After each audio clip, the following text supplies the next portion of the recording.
Superman va battre les 4 Fantastiques et Marvel gère vraiment avec Spider-Man Brand New Day. Salut à tous, ici Reg, on va parler des nombreuses actualités cinéma, séries et jeux vidéo de la semaine. Juste pour revenir sur un sujet que j'ai évoqué la semaine dernière, j'ai parlé du Magicien d'Oz version IA dans la sphère de Las Vegas. Si on n'avait pas beaucoup d'images, et bien là, on en a un peu plus. Je vais pas répéter ce que j'ai dit la semaine dernière, pour moi c'est une atrocité, mais voici les images. Donc ça c'est l'image originale et ça c'est l'image de la sphère.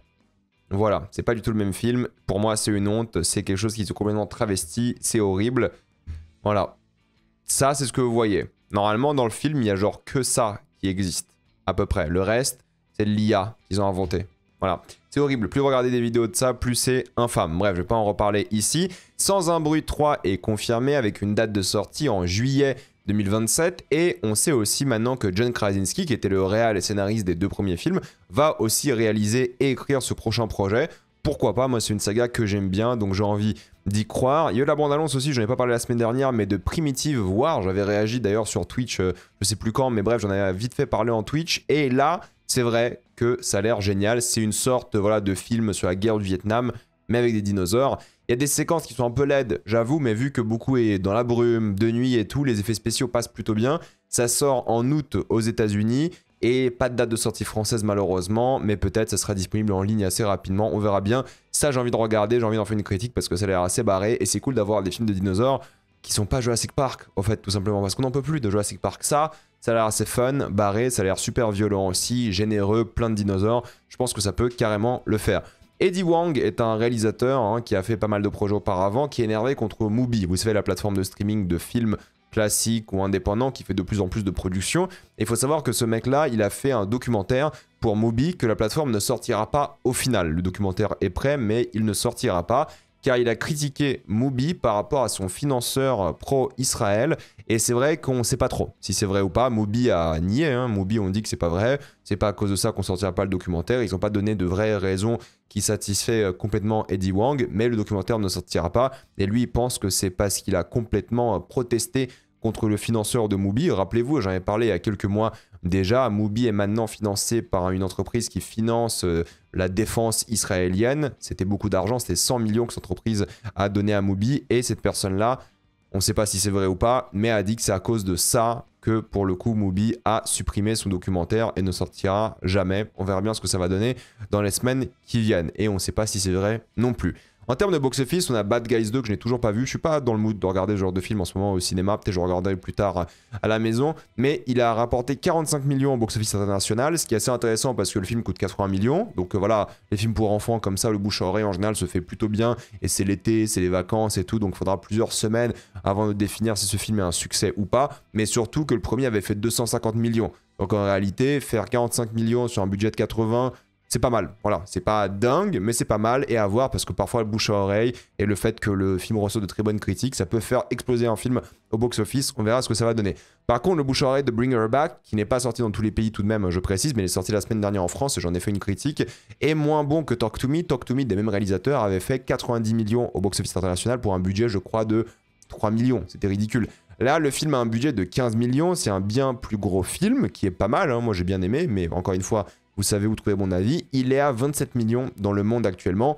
C'est pas beaucoup, 27 millions pour ce genre de projet. C'est vrai qu'il devrait être à peu près au double, voire au triple minimum pour ce genre de film d'horreur à 15 millions. 15 millions pour un film d'horreur, c'est pas mal en réalité. Donc c'est une petite déception, mais je pense que le film va bien se vendre en streaming. Je pense qu'il se vend pas mal en VOD. À voir ce que ça va donner. Et si on parle d'horreur, il y a Souviens-toi l'été dernier, version 2025, qui est à 50 millions au box-office international pour 18 millions de production. Et j'imagine plus de marketing que Bring Her Back. Mais voilà, le film s'en sort plutôt bien, même si c'est pas la fête non plus. Sur Apple, c'est une adaptation du film The Holiday qui va se faire en mode série télé. Alors c'est pas une première pour Apple parce qu'ils font souvent des adaptations série télé comme ils ont fait pour Présumé Innocent qui était un vrai carton pour la plateforme.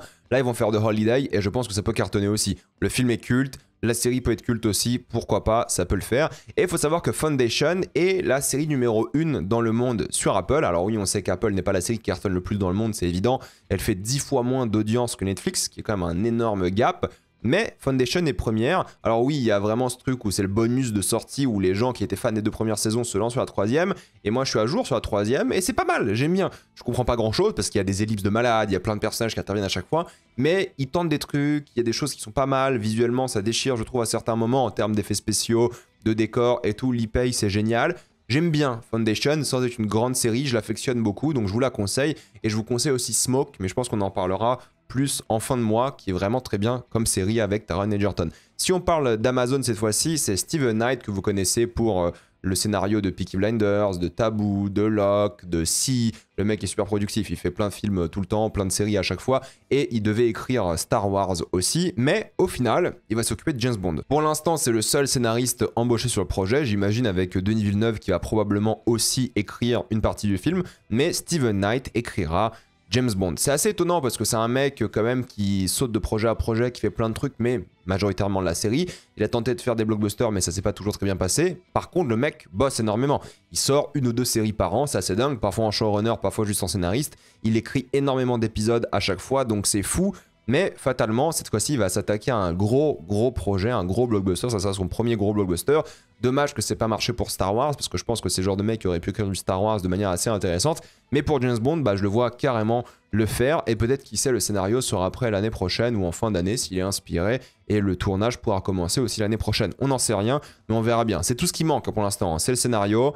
Après le scénario, ils vont choisir l'acteur, mais je pense qu'ils ont déjà des pistes. Hein, et je pense qu'ils vont discuter entre Denis Villeneuve, Steven Knight et Amazon de qui choisir. Mais si c'est lui, je suis assez optimiste et j'espère qu'il va pas se faire bouffer par Amazon parce que rappelez-vous, même Denis Villeneuve a accepté ce job de réalisateur de James Bond en sachant que c'est Amazon qui va décider du montage final du film et aussi fatalement du scénario. Donc c'est un peu flippant de voir Amazon qui s'attaque à James Bond, mais on va voir parce que pour l'instant l'équipe technique de ces deux-là, Villeneuve et Knight, est vraiment pas mal et assez convaincant. Pour parler de Netflix, c'est K-Pop Demon Hunters qui cartonne sur la plateforme, je vous l'ai déjà dit, mais des suites seraient en préparation. 2 suites animées, et je suis assez content parce que le film était cool, je l'ai déjà critiqué le mois dernier, si ma mémoire est bonne, et un film live action. Et honnêtement, les gens disent, ouais, un remake live action n'a pas d'intérêt, pourquoi faire et tout. Honnêtement, vu l'énergie de l'œuvre, qui d'après moi pourrait très bien être retranscrite en live action, pourquoi pas ? En vrai, pour moi, c'est pas un style d'animation qui ne se retranscrit pas bien en live action. Tu vois, il y a des films comme ça qui peuvent bien se retranscrire avec une énergie qu'on n'a pas souvent. Des films de K-pop, moi j'en ai pas vu, honnêtement, donc je sais pas ce que ça pourrait donner, donc je serais curieux. Encore, vous me dites un remake live action d'Aladdin ou un truc comme ça, des films qu'on a souvent vus, ok. Mais là, un truc un peu peut-être nouveau, parce que j'aurai peut-être pas assez de films coréens qui parlent de K-pop, mais là, ça me semble assez intéressant, ça peut le faire. Par contre, si oui, il y avait un choix entre un film live action et un film d'animation, j'aurais choisi le film d'animation en tant que suite. C'est évident. Mais là, vous avez les deux. Vous avez 2 films d'animation qui sont prévus et un film live action. Donc pourquoi pas. Alors prévu, c'est pas sûr à 100%, mais ils réfléchissent fortement à le faire. La priorité reste l'animation, mais aussi en réalité le live pourrait être sympathique et drôle. À voir aussi. Josh Hartnett va jouer dans une série où il devra protéger sa famille d'un monstre marin. Ça peut être bien. On n'a pas plus d'informations, j'imagine qu'il y aura bientôt une bande-annonce, mais l'idée me donne un peu envie, les décors me donnent aussi envie, je pense que ça peut être cool et j'aime bien les monstres marins, donc je suis carrément chaud, j'ai hâte de voir la bande-annonce. Le tournage de Three Body Problems a commencé, il faut savoir qu'ils vont tourner les 2 saisons. Oui, parce que la saison 3 sera la dernière, donc là ils commencent le tournage des 2 saisons, et peut-être la date qui était prévue de 2028 sera avancée à, j'imagine, ouais, 2027 au plus tôt, ou allez, s'ils sont hyper productifs, fin 2026. Mais c'est une série que moi j'ai bien aimé, qui m'a motivé à écouter les livres. Donc honnêtement, j'ai hâte de voir ce qu'ils vont faire avec, parce que je l'ai trouvé plutôt sympathique. Côté Disney, c'est Vision Quest, ou Vision, je sais pas comment ils vont l'appeler au final, ou White Vision, peu importe. Le tournage est terminé. Voilà, j'avais complètement zappé le tournage, j'étais en pleine production, mais le tournage est terminé. Ça sortira, j'imagine, l'année prochaine. Mais voilà, pour ceux qui ont hâte de voir Vision, j'imagine, vous allez avoir cette série bientôt. Moi, je vais peut-être essayer parce que j'aime bien les acteurs, mais sinon, non, quoi, ça donne pas spécialement envie. On a une bande-annonce finale de Conjuring Last Rites, c'est le dernier film, évidemment, de la saga Conjuring. Écoutez, moi, les 2 premiers films Conjuring, j'aime bien parce que c'est James Wan, si ma mémoire est bonne, et j'aime bien le réal, et il a fait un bon travail. Le 3e était nul parce que je crois que c'était le réal de La Nonne, et il a fait un mauvais travail en termes de mise en scène. Le 4e a l'air nul aussi parce que c'est le même réal, donc ça me donne pas du tout envie. Bénéfice du doute, toujours évidemment, il y a des monstres qui ont l'air sympathiques, mais ça me donne pas du tout envie. Cartoon Network va quitter la plateforme HBO Max. C'est triste. Comment on va faire pour regarder du Cartoon Network? C'est mon enfance, hein, Cartoon Network. Moi, je regardais ça à donf quand j'étais gamin. Cartoon Network et Fox Kids, pour ceux qui se rappellent, et Jetix, un peu aussi à l'époque. Mais il faut savoir que Cartoon Network ne sera plus disponible sur HBO Max.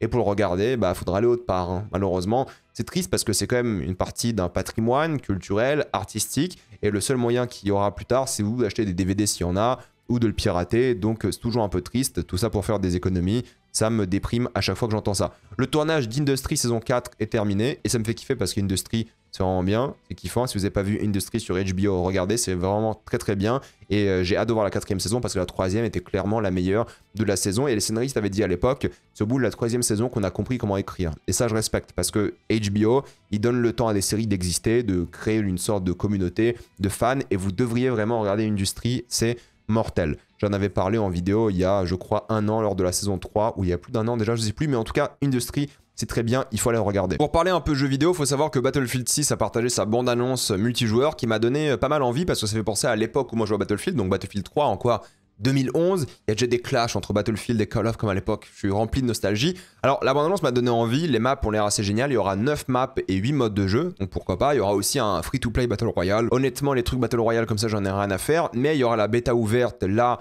le 9 et 10 août, mais aussi le 14 et 17, ça peut être vraiment bien, on pourra tous tester la bêta multi, voir si on va acheter le jeu par la suite, qui sortira le 10 octobre. Pas besoin d'ailleurs de l'EA App sur Steam, vous pouvez juste lâcher sur Steam et jouer, et ça c'est génial parce qu'il nous faisait chier à l'époque avec l'EA App et tout à chaque fois, et j'ai vu plein de gens se plaindre des graphismes en disant que ouais à l'époque c'était mieux et tout, c'est juste que c'est fini. Moi je le dis depuis des années, les graphismes impressionnants, c'est pas que c'est fini, vous allez plus jamais vous prendre une claque graphique et tout, si il y en aura toujours, mais cette vibe qui existe depuis des années avec le photoréaliste, d'après moi depuis Crysis 1 ou même Half-Life 2, bah c'est fini, maintenant les jeux sont photoréalistes quoi, qu'est-ce que vous voulez dire de plus? Battlefield 1 et 6, oui si vous comparez graphiquement le 6 sera meilleur, si vous prenez le 3 sera aussi moins beau, évidemment, mais oui il n'y a plus de différence quoi, je veux dire dans un jeu comme ça, c'est marquant, c'est bluffant et tout, c'est top, c'est joli hein, techniquement, mais ça m'impressionne plus comme à l'époque, et c'est normal, on a atteint un plateau graphique de polygones et tout ce que vous voulez, et c'est ok, c'est pas grave.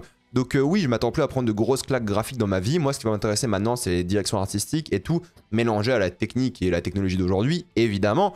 Mais oui, je comprends les gens qui sont déçus de la qualité graphique, parce que même si elle est objectivement, je pense, exceptionnelle, c'est pas grave. Enfin, je veux dire, c'est ok. Tu joues pas à Battlefield que pour le graphisme, tu joues aussi pour le gameplay, l'immersion, la destruction qui a l'air géniale et tout, surtout ça, hein, ce mécanique de gameplay et aussi visuel, c'est ça qui est intéressant. Moi, j'ai envie de voir ça, j'ai envie de tester, je testerai ce week-end, je pense, donc on va en parler quand ça sortira aussi, si j'achète le jeu, évidemment. Concernant BioShock, il y a beaucoup de soucis, parce qu'à la base, le studio voulait faire BioShock 1 Remake, ça ne sert à rien. BioShock 1 Remake, aucun intérêt. Le 1 n'a pas du tout vieilli, il est très très bien, peut-être graphiquement un petit peu, mais ça joue encore très très bien, c'est génial, c'est peut-être le plus grand FPS de tous les temps après Half-Life 2, évidemment. Et BioShock 4 déçoit en interne, parce qu'apparemment l'histoire n'est pas aussi prenante, pas aussi immersive, et ça énerve beaucoup, tellement qu'ils sont en train de rebooter l'histoire. Ça fait 10 ans que le projet est en plus ou moins production, donc on va encore attendre pour BioShock. Mais de toute façon, Ken Levine, qui s'est occupé de la trilogie, sera plus dans le coup. On sait qu'il bosse sur son autre jeu, Judas, ou Judas, peu importe, ça a l'air vachement mieux que ce qu'ils sont en train de foutre avec BioShock. En tout cas, on verra bien. Mais ça donne pas spécialement envie. Moi, j'attends surtout Judas parce que c'est Ken Levine qui donnait envie de s'intéresser à BioShock, avant tout, d'après moi. Clair Obscur a sorti une mise à jour et je suis trop content parce que le jeu est génial. Hein. Rappelez-vous, j'en ai fait une critique aussi il y a quelques mois. J'étais accro, j'ai joué 65 heures. Et ils ont fait des Quality of Life Improvements. Vous avez le Battle Retry. Maintenant, vous pouvez rapidement recommencer un combat et ça, c'est génial. Et vous avez l'autoplay des dialogues, c'est-à-dire que les dialogues vont juste être joués constamment sans devoir appuyer à chaque fois sur votre manette ou clavier, donc ça c'est une très bonne chose et c'est bien parce que le jeu est sans cesse amélioré et ça fait plaisir. Kojima est déçu par les jeux grand public du moment, les blockbusters jeux vidéo, les AAA, et je comprends. Il dit qu'il y a très peu de risques, très peu de gens qui tentent des trucs. D'ailleurs, c'est marrant parce que lui, quand il fait des trucs de focus group, c'est-à-dire que lorsqu'il donne la manette à des joueurs et que les joueurs aiment trop, il aime pas. Il veut choquer, il veut étonner, il veut surprendre. Et c'est une bonne chose. C'est cool que lui prenne des risques en tant que producteur et développeur et game director de jeux AAA. Mais c'est le même délire que dans le cinéma. Vous avez vu tous les gros projets artistiques, de jeux vidéo et tout. C'est la même chose maintenant, enfin, tout se ressemble, c'est uniformisé, c'est plus très intéressant. C'est vrai, il a raison sur ça aussi, et c'est vrai aussi pour le monde du cinéma. J'ai envie de parler un peu des sorties de la semaine avec Mercredi saison 2 qui sort ce mercredi. Forcément, la partie 1, il y aura 4 épisodes apparemment, donc je ferai la critique je pense mercredi. Je pense aussi jouer à Mafia The Old Country. Si les critiques sont bonnes, je vais tester le jeu, ça me donne envie d'aller un peu en Sicile de toute façon en ce moment. Donc j'essaierai peut-être voir ce que ça donne, ça a l'air pas mal en tout cas. On va attendre encore une fois les critiques parce que j'ai pas envie de mettre 20 heures de jeu si les critiques sont mauvaises. Pour moi, c'est beaucoup de temps, c'est 10 films, mine de rien. Et on a aussi Évanoui ou Weapons en VO qui sort cette semaine. Ça, j'en parlerai évidemment, j'en ferai une critique à chaud parce que j'ai très hâte de voir ce film. Les 4 Fantastiques déçoivent, c'est la vérité. Hein. On est à 368 millions au box-office international au bout de juste 2 week-ends avec une chute de 60%, ce qui est une chute, on va dire, dans la moyenne des films de super-héros. Rappelez-vous, Doctor Strange 2, c'était 66%, si ma mémoire est bonne. Superman, c'était 55%. Thunderbolt, c'était quoi, 68 aussi, si ma mémoire est bonne, corrigez-moi. Mais le film va finir son box-office aux alentours de 550 millions environ. C'est pas beaucoup. Pour moi, c'est un peu un échec. C'est-à-dire que c'était une marque qui était, d'après moi, assez forte, qui devait mettre en avant avec des acteurs tendance et tout. Bref, j'en ai déjà parlé la semaine dernière, je vais pas en reparler ici. Mais c'est décevant, je pense, que le bouche-oreille ne fonctionne pas. Et je pense que c'est aussi la faute de Superman, parce que Superman est un meilleur film de super-héros de une. Les gens aiment plus Superman que les 4 Fantastiques, c'est assez évident. Et surtout, que ce qui est intéressant par rapport à Superman, je dis pas que c'est la seule faute, hein. C'est pas Superman qui détruit les 4 Fantastiques. Hein. Je pense qu'il y avait un monde où les deux pouvaient cartonner réellement. Superman, lui, va s'arrêter aux alentours des 675 millions, voire 700 millions, ce qui est un vrai succès, mine de rien, pour ce que le DCU veut mettre en place. Et c'est la première fois d'ailleurs que DC bat Marvel au box-office avec un film depuis vraiment la création du MCU en 2008. C'était aussi la date de sortie de Dark Knight, donc c'est un peu logique. Le DC Universe est de retour, et c'est aussi la faute de Marvel. C'est-à-dire que Marvel, il continue les projets qui déçoivent les gens constamment.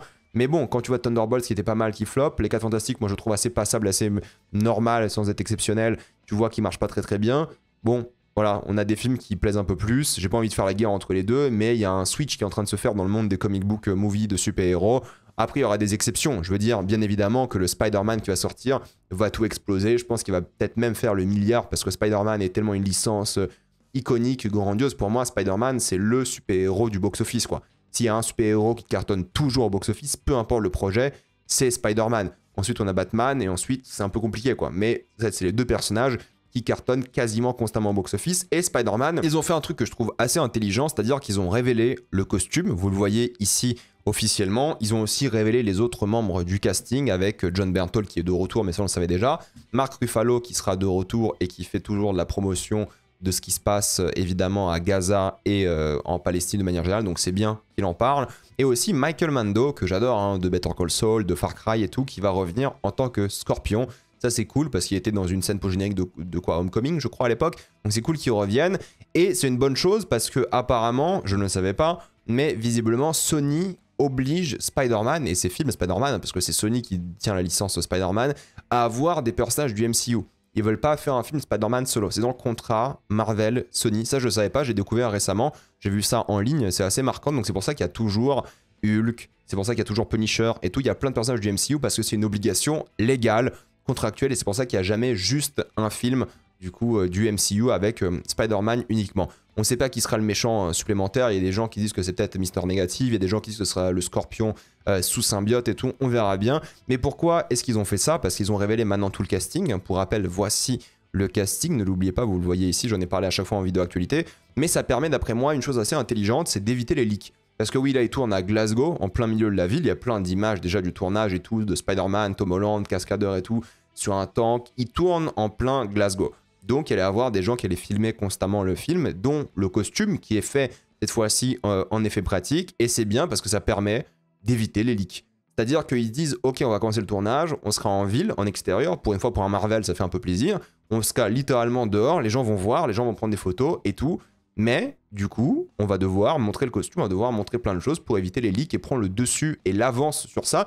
Et je pense que c'est une bonne idée, je pense que c'est assez intelligent. Donc ils ont fait une chose assez géniale de ce point de vue-là. Et si on doit parler du costume, donc c'est un costume qui sera avec ce fameux webbing, comme ils appellent ça, cette toile du coup avec une texture en 3D, disons. Moi je maintiens encore qu'ils vont sûrement remplacer le costume dans énormément de scènes avec des effets spéciaux. C'est quasiment sûr, d'après moi malheureusement, c'est comme ça que ça fonctionne. Mais il est avec le vrai costume. Que ce soit un truc marketing qui remplace ou pas le costume après, je trouve que c'est bien, le costume est joli, il fait penser au costume de l'époque, il y a un mélange entre le Andrew Garfield et le Tobey Maguire. Top, vraiment ça donne envie. Bon après il faut voir hein, le film, mais entre le réalisateur qui était pas mal, le projet que j'aime bien en général, parce que moi j'ai bien aimé la trilogie sauf No Way Home de Spider-Man, et ce Tom Holland qui gère, et voilà ça peut être pas mal, honnêtement ça peut le faire. Ça sort toujours l'année prochaine, donc ils n'ont pas du tout décalé la date de sortie, et je pense qu'il va rester ainsi, donc il y aura un projet MCU dans 1 an, ce sera le prochain vrai film, sinon il n'y aura rien. pourquoi pas. Et je pense que ça va cartonner parce qu'ils vont sûrement teaser aussi Doomsday dedans, qui sortira quelques mois après. Donc pourquoi pas, c'est un projet qui m'intéresse et qui peut être pas mal. Donc je pense que c'est une bonne idée ce qu'ils ont fait par rapport à ça, au costume, au marketing de manière générale. Ils ont, d'après moi, ouais, je dirais géré, parce qu'ils peuvent faire ici une œuvre qui peut être pas mal, divertissante, donc pourquoi pas. Voilà, c'est les actualités de la semaine, dites-moi ce que vous en pensez dans les commentaires, j'ai envie d'avoir votre avis. Pensez à vous abonner à la chaîne et mettez un j'aime, ça aide beaucoup la chaîne. Suivez-moi sur Spotify, TikTok, Twitch, Instagram, et moi je vous dis à la prochaine fois. Salut à tous.